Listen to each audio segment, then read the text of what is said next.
Hi friends, ఆత్మలింగం ఏ క్షేత్రంలో ఉందో మీకు తెలుసా? రావణాసుడి తల్లి కైకసి గొప్ప శివభక్తురాలు. ఒకరోజు ఆమెకి శివుని యొక్క ఆత్మలింగాన్ని పూజించాలని కోరిక కలిగింది.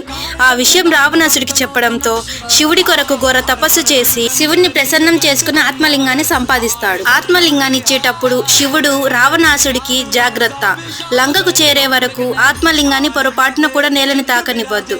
నేలకు తాకితే దానికున్న ప్రచండ శక్తి భూమిలోకి వెళ్లి దానిని కదల్చడం ఎవరి తరం కాదని హెచ్చరిస్తారు. రావణుడు ఆత్మలింగాన్ని లంకకు తీసుకుని వెళ్లే దారిలో సూర్య సమయం కావస్తుంది.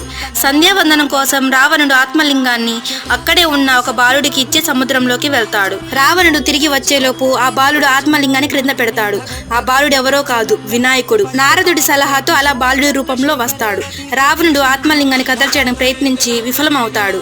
అప్పుడు పరమేశ్వరుడు ప్రత్యక్షమయ్యి ఆత్మలింగ ప్రతిష్ఠించిన చోటు భూకైలాసంగా పేరుగాంచుతుందని చెప్తాడు. అదే నేటి గోకర్ణ పుణ్యక్షేత్రం.